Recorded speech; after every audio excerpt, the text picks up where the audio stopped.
Assalamualaikum warahmatullahi wabarakatuh. Oke guys, siang hari ini saya akan membahas permintaan tetangga saya. Di atas kepala ini kan endas nih, kepala nih, endas ya kepala. Ketika kita mengalami pusing, nah itu ada bagian-bagiannya guys. Kepala ini kalau sedang mumet itu dibagi 3: pusing, blenger, putek.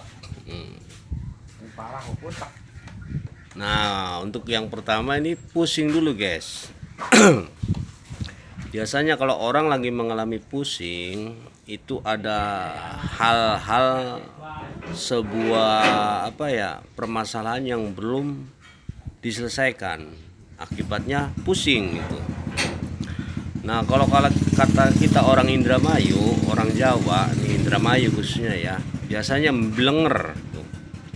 Kalau blenger itu biasanya sakit kepala. Obatnya tetap pakai bodrek atau obat paramek atau oskadon ya. Biasanya langsung waras, tepnyar. Nah, kadang-kadang yang parah itu guys, ketika kita sedang sakit kepala tapi tiba-tiba putek.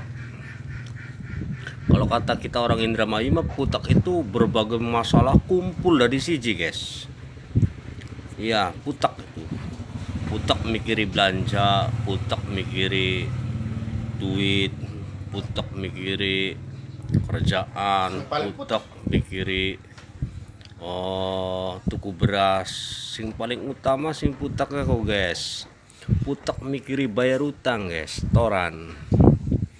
Nah, masih ada yang selanjutnya ya, pusing, blenger, putek. Nah, sing lebih parah maning guys, rungsing. Kalau orang lagi rungsing biasanya itu nggak suka keramaian, pengennya menyendiri. Itu orang lagi rungsing. Oke, sekian, terima kasih. Assalamualaikum warahmatullahi wabarakatuh. Jangan lupa bahagia ya guys ya.